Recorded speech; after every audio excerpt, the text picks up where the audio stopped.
Hi guys, welcome back to my YouTube channel. Those who are new to this channel, I am Sujata and I'm a fashion and lifestyle blogger. And in today's video, I'm going to give you some life update of mine. So last time मैंने एक sit down video बनाया था and that was about life update, job update, everything when I was in Pune. तो अभी मैं अपने home town Orissa में हूँ. So I thought कि थोड़े बहुत चीज़ें चेंज हुए हैं, जो कुछ नए चीज़ ऐड ऑन हुए हैं वो भी आप लोगों के साथ शेयर करो. So it's so humid right now in Orissa. बहुत ज़्यादा गर्मी है. आप लोग मेरे शक्ल देख के समझ में आ रहा होगा.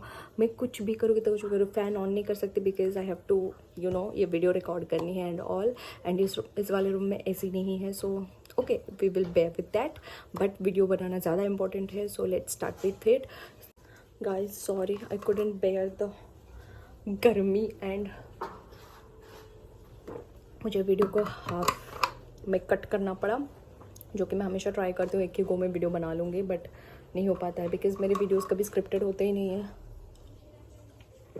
और मैं बहुत बड़बड़ कर लेती हूँ, जिसकी वजह से वीडियोस बहुत ज़्यादा लॉन्ग बन जाते हैं, काफ़ी लंबा बन जाते हैं. But it's okay. So we will continue with that. Okay, so coming to my life update, that will include personal life update, job life update and everything. So it will be informative for you guys. तो सबसे पहले मैंने without job resign किया था because I felt like कि मुझे एक break चाहिए. जो हेक्टिक काम है, प्रोसेस है, उसमें मुझे कुछ टाइम के लिए ब्रेक चाहिए. एंड उसके बाद as I had to serve 60 days of notice period, तो 60 days मुझे ऐसा लगा कि काफ़ी है, आई कैन ग्रैब इट. और एक चीज़ मैं ऐड ऑन करना चाहूँगी. There is a time period in a financial year जिस पीरियड में वैकेंसीज निकलते हैं, कंपनीज निकालते हैं, because after appraisal and everything एक ऑर्गेनाइजेशन मतलब एम्प्लॉयज़ छोड़ते हैं ऑर्गेनाइजेशन, लाइक स्विच करते हैं. तो एक ऑर्गेनाइजेशन से अगर एम्प्लॉय छोड़ के दूसरे ऑर्गेनाइजेशन में जा रहे हैं तो उस ऑर्गेनाइजेशन का क्या बोलते हैं उसको, वैकेंसी निकलता ही है. So there is a time period, you can say from November December till March April तक you can consider. Because financial year सबका अलग अलग होता है, क्लाइंट वाइज होता है, कंट्री वाइज. जैसे कि अपने इंडिया में 31 मार्च होता है, अप्रैल टू मार्च होता है, कोई जनवरी टू दिसंबर लेते हैं as per country rules and regulations तो होता है. तो उस हिसाब से कंपनीज वैकेंसीज निकालते हैं. तो उस बेसिस पे मैंने फेब में रिज़ाइन किया था.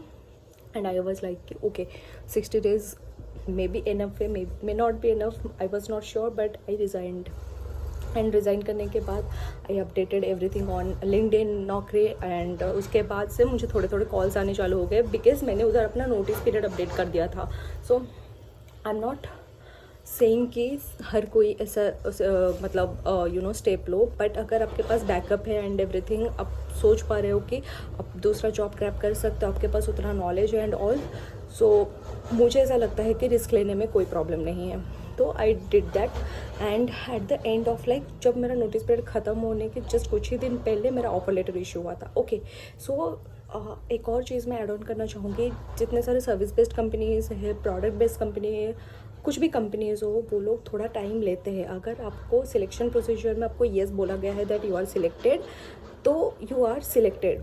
तो उस चीज़ को लेके ज़्यादा टेंशन होने की कोई ज़रूरत नहीं है. आई वॉज वरीड बिकॉज मेरी कंपनी को, जो रिसेंट कंपनी में ज्वाइन करने वाली हूँ, उधर से मुझे थोड़ा सा उनका वो प्रोसीजर ही होता है राइट, कि मतलब आप एक टारगेटेड पर्सन नहीं हो. वो सबके साथ ऐसे डील करते हैं कि इस बेसिस पे वो लोग ऑफर लेटर रिलीज़ करते हैं. मतलब आपका कंफर्मेशन होने के 15 days 20 days के बाद, या फिर 1 महीने के बाद, 2 महीने के बाद, कोई 2-2.5 महीने के बाद ऑफर लेटर रिलीज़ करते हैं. सो एज मेरा एक माइंडसेट था कि अभी जॉब नहीं है, ठीक है मैं जॉब ढूंढ लूँगी. लेकिन एक बार मेरा जो इंटरव्यू वगैरह मतलब क्रॉस हो गया था, मैंने कंप्लीट कर लिया था और मुझे कंफर्मेशन आ गया था, उसके बाद मुझे बहुत ज़्यादा एक्साइटमेंट था उस चीज़ का कि मेरे पास कब ऑफर लेटर आएगा, what will be my hike, my gross salary, fix salary, everything. So मेरे मन में वो था. तो अगर आपके साथ ऐसा कुछ हो रहा है तो एक सोबर वे में फॉलोअप लो HR से, जो HR आपके साथ कॉन्टैक्ट में है. एंड मैंने 2-3 बार फॉलोअप लिया था. एक्चुअली मैं अल्टरनेट डेज पे फॉलोअप ले रही थी बिकॉज आई वॉज स्कैर्ड कि क्या हुआ है एग्जैक्टली. तो फिर फॉलोअप्स लो, they will definitely get back to you. थोड़ा टाइम मतलब लगता है, लेकिन प्रोसीजर थोड़ा सा लंबा रहता है. I know that is frustrating, but trust me, believe in your self, be patient and जो चीज़ जिस टाइम पे आपके पास आना चाहिए वो आता ही आता है. सो उस चीज़ को लेके कभी वरीड मत होना. ये मेन थिंग जो मैं आप लोगों के साथ शेयर करना चाहती थी. And then oh my god, I'm like sweating like hell. The second most important thing, अगर आप रिलोकेट कर रहे हो तो पहले से ही कंपनी के साथ आप बात करके रख लो, डिस्कस करके कि if they have relocation facilities any kind of, so that आप खुद से जो एक्सपेंस कर रहे हो वो रिम्बर्स हो सकता है या नहीं, या फिर कंपनी स्टार्टिंग से आपको रिलोकेशन का कुछ करके दे रही है. Each and every thing just get clarified, because आप कुछ खर्चा कर रहे हो उसके बाद आपको पता चल रहा है कि नहीं कंपनी ये चीज़ मतलब प्रोवाइड करने वाली थी एंड ऑल, तो आपका उधर लॉस ही लॉस है.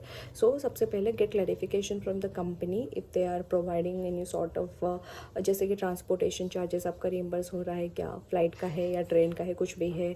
देन आप कुछ दिन के लिए किधर स्टे करने वाले हो, जब आपका इंडक्शन प्रोग्राम पूरा प्रॉपर चालू होता है, एक 2-5 दिन हफ्ते भर के लिए आपको वो इंडक्शन प्रोग्राम में इन्वॉल्व रहना पड़ता है. तो तब तक हम कुछ कंपनीज़ प्रोवाइड करते हैं, कुछ कंपनीज़ नहीं प्रोवाइड करते हैं. So that is okay, but if they are providing just get the service, because of course आप अपना सर्विस देने वाले हो, आप अपना हार्ड वर्क देने वाले हो, तो उसके बदले जो मिल रहा है आपको facilities, you should grab that. Third most important thing, अगर आप फ्लैट सर्च कर रहे हो, पीजीज़ वगैरह सर्च कर रहे हो, जेनविनली जब स्टार्टिंग में मैं गई थी Pune, so I preferred PG. But PG का जो खाना पीना रहता है, जो कुछ रहता है, आप रेंट के साथ साथ खाना पीना आप नहीं खा पाते हो उधर का, ट्रस्ट में वो नहीं हो पाता है. तो आप बाहर खाना खाते हो तो आप उधर भी एक्सपेंस कर रहे हो और फ्लैट पे भी पैसे दे रहे हो, तो दोनों मिला के वो एक फ़्लैट के रेंट का बराबर ही होता है जब आप शेयरिंग में रहते हो. तो सो आई सजेस्ट कि जो लोग अफोर्ड कर पाते हैं, आजकल तो पीजीज़ के भी, मैं जब 3 साल पुरानी बात कर रही हूँ, तो 3 शेयरिंग वॉज फॉर ₹6,000 एंड अभी तो भाई 10,000, 11,000, 9,000, 9,500 मिनिमम लेते हैं वो लोग. तो उसके साथ साथ अगर आप अपना खाने पीने का भी 3-4 टाइम के खाने पीने का इंक्लूड कर दोगे तो हो गया काम. Okay, so I will suggest कि प्रेफर फ्लैट एंड खुद से खाना वाना बनाना चालू करो, अपना सामान एक बार का इन्वेस्टमेंट करो एंड देन खाना पीना खुद से बनाना चालू करो. आप अपना हेल्थ का भी ध्यान रख सकते हो, खुद के हिसाब से खाना सॉर्ट आउट कर सकते हो खाने का, एंड देन आप अपने एक्सपेंसेस भी आपके बजट के अंदर ही रहेगा. एंड दैट विल लाइक, आप बाहर खाना खाते हो तो आपके कंट्रोल में कुछ नहीं रहता, लेकिन इधर आपका बजट आपके कंट्रोल में रह सकता है. So and yes, so please prefer flat more then ये, एंड हमेशा गेटेड सोसाइटीज़ जो रहते हैं वो सब प्रेफर करना, because if I like experienced enough then go for stand alone buildings. नहीं तो प्लीज़ प्रेफर गेटेड सोसाइटीज़, इधर सिक्योरिटी वगैरह रहते हैं, सब कुछ रहता है, भले आपको शेयरिंग में रहना पड़े, थोड़ा बहुत एडजस्ट कर लेना, लेकिन prefer that only because that is more secured. And then no broker, please please please follow that, like वो एप्लीकेशन यूज़ करो, भले ही उनका सब्सक्रिप्शन लेना पड़े तो वो ले लो, लेकिन वो लेके आप कर सकते हो. एटलीस्ट वो उनका जो सब्सक्रिप्शन अमाउंट है that is way less than your brokerage amount. Brokerage amount एक महीने का जो रेंट होता है ना, उतना वो ब्रोकरेज अमाउंट ही होता है. सो वो पे करने से तो बेटर है, और ब्रोकरेज अमाउंट कभी रिफंडेबल होता नहीं है. ओके, सो कभी कभी तो आपके डिपॉजिट में से भी बहुत सारा अमाउंट काट लेते हैं, डिडक्ट करके आपको वापस करते हैं. तो जब डिपॉजिट अमाउंट ही पूरा का पूरा रिफंड नहीं होता है तो ब्रोकरेज क्या ही होगा. एंड देन जब आप कर रहे हो तो थोड़ा बहुत नेगोशिएट करो अपने ओनर के साथ, एग्रीमेंट वगैरह प्रॉपर देख के बनाओ, तो सारे क्लॉज अच्छे से पढ़ लो, बिकॉज़ पता नहीं कि इधर कब कुछ क्या होगा और बाद में ओनर बोलेगा कि ये तो एग्रीमेंट में था, आपने चेक नहीं किया. I am sorry for the noise अगर कुछ बैकग्राउंड से आया हो तो, बिकॉज कंस्ट्रक्शन चल रहा है. सो आपने तो पढ़ा नहीं था क्या क्लास में, फिर आप बाद में देखते हो तो हाँ ये तो क्लास में था. ओके, और चीज़ें यूज़ करो. मेरा एक पर्सनल सजेशन है कि go for unfurnished flat rather than fully furnished flat, because unfurnished flat में खुद के जितने सामान चाहिए आराम से करो and just use it. Fully furnished में क्या है, उनका सामान ऑलरेडी ख़राब रहता है, ख़राब सामान, क्योंकि कंटिन्यूसली ओवर द ईयर्स लोग रहते हैं एंड वो उसको चेंज नहीं करते, रिपेयर नहीं कराते, कुछ भी नहीं कराते हैं. एंड देन आप उसको यूज़ करते हो, कुछ ख़राब होता है तो आपको ही पूरा एक्सपेंसेस बेयर करना पड़ता है, रिपेयर एक्सपेंस, जो कि वो लोग कभी भी अपने पॉकेट से देते नहीं हैं. सो आई सजेस्ट दैट, बट सबका अपना अपना प्रेफरेंस है. And yes, that was about your flat search and everything, so I hope it helps. So about my life update, घर आने के बाद थोड़ा बहुत घर लोगों के साथ टाइम स्पेंड करने के बाद I am feeling relaxed and I think I'm ready to start my new chapter. So soon I'll reveal about my company and everything about my job, अगर वो allowed रहेगा तो, because बहुत सारी चीज़ें confidential रहता है तो, but yes, that was about it. Please let me know ये वीडियो इन्फॉर्मेटिव था या नहीं, यूज़फुल था या नहीं. सो मेरा जो लाइफ अपडेट है वो सब इसी में इंक्लूड है, बिकॉज मैं अभी फ्लैट सर्च कर रही थी and everything, and I was facing so much issue. And ऊपर से मैंने अपने दोस्तों को भी बोल रखा था to find a suitable flat, and उसके साथ साथ फ्लैटमेट्स पे अच्छा मिलना भी बहुत डिफ़िकल्ट चीज़ है, बहुत ज़्यादा डिफ़िकल्ट चीज़ है. बट आई जस्ट होप ये वीडियो यूज़फुल रहा होगा आप लोगों के लिए. आई डोंट नो मेरा वॉइस सही से आया होगा या नहीं, but you can see I am not crying. Okay, so या अगर वीडियो अच्छा लगा हो तो please do like, share and subscribe to my channel, share with your friends and family, and मिलते हैं जल्दी नेक्स्ट वीडियो में. तब तक बहुत गर्मी है. ओके, तब तक स्टे ट्यून्ड एंड खुश रहो हमेशा एंड अच्छे से रहो. मिलते हैं जल्दी.